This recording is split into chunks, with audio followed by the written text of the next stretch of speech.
Selamat hari Minggu, Bapak Ibu Saudara Jemaat GBB ATK yang diberkati Tuhan. Bagaimana kabar saudara di hari ini? Semoga kita dimampukan Tuhan untuk terus menjalani kehidupan. Firman Tuhan pada hari ini terambil dari Yosua 3 ayat 1 sampai dengan 17 yang dalam SGDK diberi tema yakin pada Allah dan firman-Nya yang membuat saya jadi teringat dengan sebuah syair lagu rohani yang mengatakan demikian. Ku yakin saat kau berfirman, ku menang saat kau bertindak. Hidupku hanya ditentukan oleh perkataanmu. Ku aman karena kau menjaga. Ku kuat karena kau menopang. Hidupku hanya ditentukan oleh kuasa-Mu. Bagi Tuhan tak ada yang mustahil. Bagi Tuhan tak ada yang tak mungkin. Mujizatnya disediakan bagiku. Ku diangkat dan dipulihkannya. Saudaraku, lagu ini dipopulerkan oleh Sari Simorangkir yang tentu saja telah memberkati dan meneguhkan iman banyak orang yang ada di tengah pergumulan.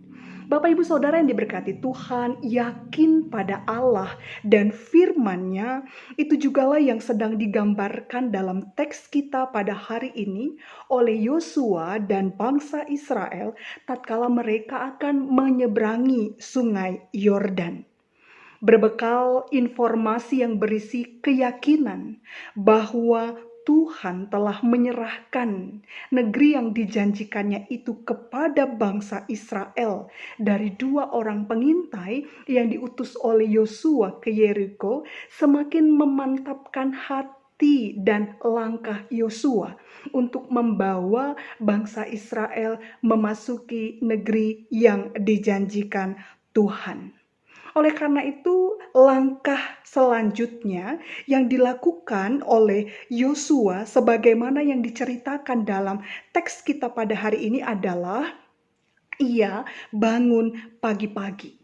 Yang hendak memperlihatkan kepada kita betapa Yosua amat sangat bersemangat untuk menjalani memasuki hari baru setelah mendengar laporan dari 2 pengintai tersebut. Yosua mengamini dan mengimani bahwa Tuhan akan terus bekerja di tengah-tengah kehidupan umat pilihannya. Setelah mendengar informasi itu, Yosua tidak leyeh-leyeh. Tetapi ia kemudian dikatakan dalam perikop kita mengatur orang-orang umat Israel yang akan segera melakukan penyeberangan. Di sini dikatakan apa saja yang dilakukan oleh Yosua dalam mengatur supaya umat Tuhan dapat segera menyeberangi sungai Yordan. Yang pertama yang Yosua mau katakan adalah bahwa tabut perjanjian yang merupakan simbol daripada kehadiran Tuhan itu diberi tempat yang pertama atau tempat yang paling depan dalam arak-arakan penyeberangan. Yang mau menyatakan bahwa Tuhanlah yang akan menuntun, membimbing, menyertai kehidupan umat atau perjalanan umat Tuhan. Dengan Tuhan berjalan di depan, umat akan mendapat kekuatan dan ketenangan tersendiri. Yang kedua, Yosua meminta agar ketika umat berjalan dalam arak-arakan itu ada jarak, yaitu 2000 hasta atau 900 meter dari atau antara tabut perjanjian dengan umat. Supaya apa? Supaya umat dapat melihat dengan baik jalan yang akan mereka lalui. Karena mereka belum pernah melalui jalan itu. Penentuan jarak ini juga agaknya berkaitan dengan kekudusan Allah yang hadir melalui tabut perjanjian tersebut. Yang ketiga, Yosua memerintahkan umat agar umat menguduskan diri. Mengapa demikian?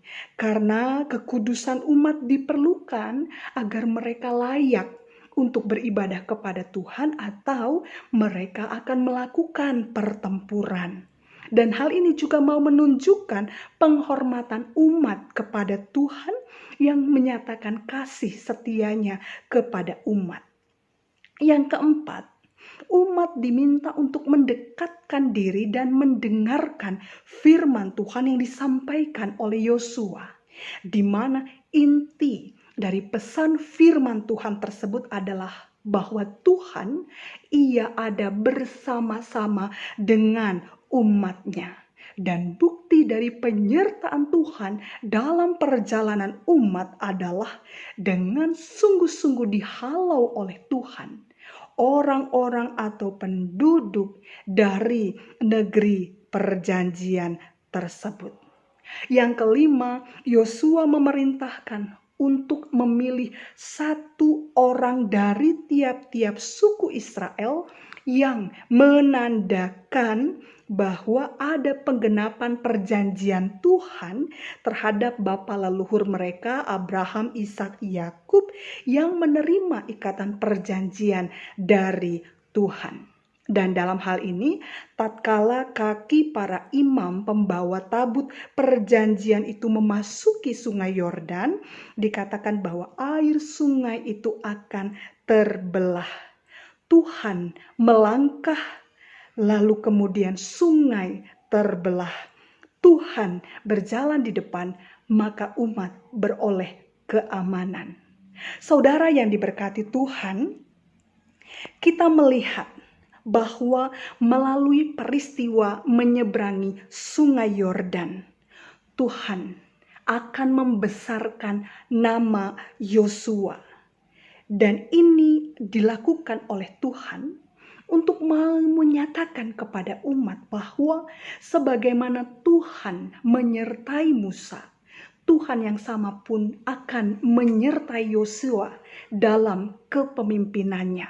Dengan demikian umat pun diharapkan dapat menghormati dan menyegani Yosua sebagaimana hal yang sama mereka lakukan terhadap Musa. Dan di samping itu melalui peristiwa penyeberangan sungai Yordan, sejumlah besar umat menjadi saksi bagaimana peristiwa ilahi itu sungguh-sungguh terjadi. Mukjizat Tuhan kembali diperlihatkan, di mana air sungai Yordan yang pada saat itu sedang meluap, seketika itu juga terbelah menjadi dua. Bahkan dasar sungai tempat mereka berpijak pun akan kering, menjadi kering sehingga mereka akan nyaman untuk berpijak, nyaman untuk menyeberangi sungai Yordan. Dan ini membuktikan bahwa selain Tuhan Maha Kuasa, Ia juga adalah Tuhan yang tidak pernah bekerja setengah-setengah atau setengah hati. Tuhan akan memastikan betul bahwa umat tidak hanya aman saat berjalan, tetapi juga mereka selamat tiba di seberang sungai Yordan. Umat mau disaksikan kepada umat mau menyaksikan betapa kuasa Tuhan yang mereka sembah itu bukanlah kuasa yang mengada-ada. Janji Tuhan ditepati, tidak ada yang mustahil bagi Tuhan. Dengan menyaksikan dan mengalami kedahsyatan kuasa Tuhan, umat sejatinya semakin diteguh kuatkan untuk yakin pada Allah dan juga pada firman-Nya. Saudaraku, di masa pandemi COVID-19 ini, tidak sedikit orang yang dikejutkan dengan adanya tanda petik sungai-sungai Yordan kehidupan yang bisa jadi melemahkan iman percayanya pada Tuhan dan firman-Nya. Pemutusan hubungan kerja, sakit penyakit, gagal dalam usaha dan kerja, konflik di tengah keluarga, dan seterusnya, membuat manusia dapat dengan mudah hilang arah dan tidak lagi percaya pada penyertaan Tuhan. Belajar dari kisah ini, kita sebagai umat Tuhan pada masa kini diajar dan diingatkan untuk melihat bagaimana penyertaan Tuhan tetap Ia nyatakan tatkala kita menjalani hidup, termasuk ketika kita ada di tengah-tengah situasi pandemi ini. Ingatlah bahwa Tuhan selalu berjalan di depan, maka kita akan beroleh kepastian. Tatkala Tuhan turun tangan, kita akan beroleh kemenangan. Tatkala Tuhan buka jalan, kita akan beroleh ketenangan. Saudaraku, kita diminta untuk yakin pada Allah dan firman-Nya agar kita bisa melanjutkan kehidupan dengan segala tantangannya. Bahwa kita harus menjalani perjalanan hidup itu merupakan keniscayaan. Bahwa ada dinamika dan pergumulan dalam perjalanan hidup kita, itu pun juga merupakan kenyataan. Tetapi keberadaan Tuhan yang berjalan dan bertindak bersama umat-Nya itu melebihi segala keniscayaan dan kepastian dunia. Ini membuktikan bahwa Tuhan tidak pernah setengah-setengah dalam berkarya. Bahkan kita juga melihat bagaimana Tuhan yang tidak setengah-setengah berkarya itu sungguh-sungguh mau mengorbankan dirinya mati di atas kayu salib untuk menembus manusia dari dosa dan kesalahan yang hari ini kita peringati kematiannya dengan makan roti dan minum anggur, lambang tubuh dan darah Kristus. Sehingga akan selalu ada pijakan kokoh bagi kita dalam menghadapi tantangan dan pergumulan hidup ini. Asalkan kita terus menaruh keyakinan kita pada Allah dan pada firman-Nya. Selamat berjalan bersama Tuhan di tengah kembara hidup. Yakinkan keluarga, yakinkan diri bahwa ketika yakin pada Allah dan firman-Nya, hidup kita akan selalu dituntun, ditopang, ditolong, disertai. Sehingga apapun yang terjadi di hadapan, selama Tuhan berjalan di depan kita, ada kepastian, ada kemenangan dari setiap tantangan dan pergumulan kehidupan. Tuhan memberkati kita. Amin.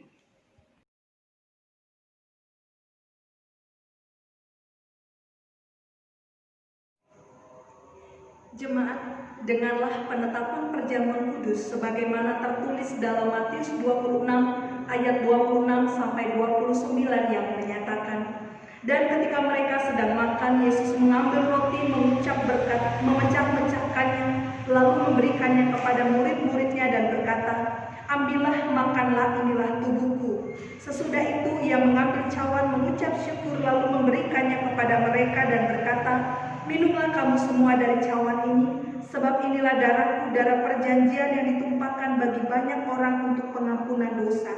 Akan tetapi aku berkata kepadamu, mulai dari sekarang aku tidak akan minum lagi hasil pokok anggur ini, sampai pada hari aku meminumnya, yaitu yang baru, bersama-sama dengan kamu dalam kerajaan Bapakku. Kita masuk dalam penjelasan. Perjamuan kudus adalah perintah Yesus Kristus bagi kita, bahwa setiap orang yang telah mengaku iman percaya kepada Yesus Kristus dan telah diteguhkan sebagai warga sidih jemaat, wajib hadir mengikuti perjamuan kudus. Bahwa roti dan anggur dalam cawan adalah lambang tubuh dan darah Yesus yang telah diserahkan sebagai korban tebusan untuk memulihkan hubungan kita dengan Allah yang terputus karena dosa dan untuk menyelamatkan seisi dunia ciptaannya. Melalui perjamuan kudus ini, kita dipersatukan dengan Yesus Kristus di dalam kematian dan kebangkitannya. Dengan demikian persekutuan Tuhan Yesus dengan para murid pada perjamuan malam terakhir terus berlangsung sampai penggenapannya di dalam kerajaan Allah, di mana kita semua akan duduk bersama Kristus di perjamuannya. Saudara-saudara, persekutuan dengan Kristus yang kita alami dan hayati melalui perjamuan kudus ini sesungguhnya mau mengingatkan kita juga pada hidup baru yang untuknya kita telah dipanggil keluar dari kegelapan dosa kepada terang keselamatan oleh Yesus Kristus. Hidup yang dimaksud adalah hidup yang bersaksi tentang Yesus Kristus sebagai Sang Penebus dan Juru Selamat dunia melalui kata dan perbuatan. Kini mari kita berdoa. Ya Bapa Pencipta dan Raja Semesta, kami bersyukur karena Engkau layakkan kami hadir dalam perjamuan kudus ini untuk mengingat rayakan kematian dan kebangkitan Kristus demi memulihkan dan menyelamatkan kami. Kepadamu kami mempersembahkan tubuh kami sebagai persembahan yang hidup, yang kudus dan yang berkenan kepadamu. Allah Bapa Pengasih, kami mohon kiranya oleh kuasa Roh Kudus kami dikenyangkan dan disegarkan dengan roti dan anggur yang menghidupkan, yakni tubuh dan darah Tuhan Yesus.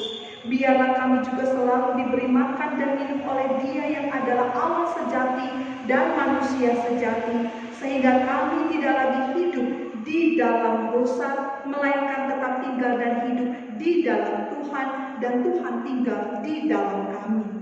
Ya Allah Tuhan kami, Engkau menghendaki agar kami semua menjadi satu. Tolonglah kami agar kami selalu hidup bersekutu dengan sesama dalam cinta kasih dan persaudaraan yang tulus, agar dunia percaya bahwa Engkaulah Tuhan dan Juru Selamat. Sebab seperti roti dan anggur yang telah terkumpul menjadi satu makanan di atas meja perjamuan kudus ini, demikianlah ya Tuhan, himpunkanlah gerejamu yang tersebar di seluruh muka bumi ke dalam kerajaan-Mu. Ya Bapa Rahmani, Engkaulah yang telah memberikan sukacita dan damai sejahtera oleh anugerah Tuhan Yesus Kristus. Bimbing dan kuatkan kami agar kami mampu meneruskan sukacita dan damai sejahtera-Mu kepada orang lain dengan memberitakan tentang kematian dan kebangkitan Tuhan Yesus sampai Dia datang. Kami mohon dalam nama Tuhan Yesus yang telah mengajar kami berdoa. Bapa kami yang di surga, dikuduskanlah nama-Mu, datanglah kerajaan-Mu, jadilah kehendak-Mu di bumi seperti di sorga. Berikanlah kami pada hari ini makanan kami yang secukupnya, dan ampunilah kami akan kesalahan kami, seperti kami juga mengampuni orang yang bersalah kepada kami. Dan janganlah membawa kami ke dalam pencobaan, tetapi lepaskanlah kami daripada yang jahat. Karena Engkaulah yang mempunyai kerajaan dan kuasa dan kemuliaan sampai selama-lamanya. Amin. Jemaat Tuhan, sebelum kita masuk menerima roti dan anggur sebagai lambang tubuh dan darah Tuhan Yesus, marilah berdiri untuk mengaku iman menurut pengakuan iman rasuli. Dengan hati dan mulut masing-masing orang berkata, Aku percaya kepada Allah, Bapa yang Maha Kuasa, Khalik langit dan bumi, dan kepada Yesus Kristus anaknya yang tunggal Tuhan kita, yang dikandung daripada Roh Kudus, lahir dari anak darah Maria, yang menderita di bawah pemerintahan Pontius Pilatus, disalibkan, mati dan dikuburkan, turun ke dalam kerajaan maut. Pada hari yang ketiga bangkit pula dari antara orang mati, naik ke sorga, duduk di sebelah kanan Allah, Bapa yang Maha Kuasa, dan akan datang dari sana untuk menghakimi orang yang hidup dan yang mati. Aku percaya kepada Roh Kudus, gereja yang kudus dan am, persekutuan orang kudus, pengampunan dosa, kebangkitan daging dan hidup yang kekal. Jemaat dipersilakan duduk. Jemaat Tuhan, supaya kita dipelihara dengan roti sorgawi, yakni Yesus Kristus, maka janganlah hati dan pikiran kita melekat pada roti dan anggur yang kelihatan ini. Tetapi marilah kita menerimanya dengan iman yang tertuju kepada Yesus Kristus, Tuhan dan Juru Selamat kita. Damai sejahtera Kristus memenuhi persekutuan kita, damai sejahtera bagimu. Jemaat Tuhan, marilah karena segala sesuatu telah tersedia bagi kami. Roti yang dipecah-pecahkan ini adalah lambang dari tubuh Kristus. Kristus. Ambillah roti yang ada di hadapan Bapak Ibu Saudara di rumah, lalu makanlah. Ingat dan percayalah bahwa tubuh Tuhan kita Yesus Kristus telah dipecah-pecahkan sebagai tebusan bagi keselamatan kita.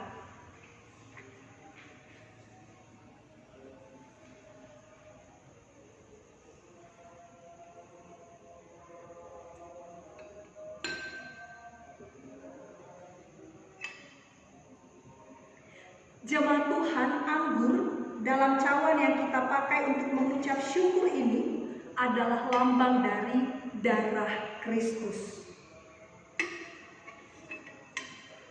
Ambillah anggur atau air putih yang ada di hadapan Bapak Ibu, lalu minumlah, dan ingat serta percayalah bahwa darah Tuhan Yesus Kristus telah ditumpahkan untuk pengampunan dosa dan keselamatan kita.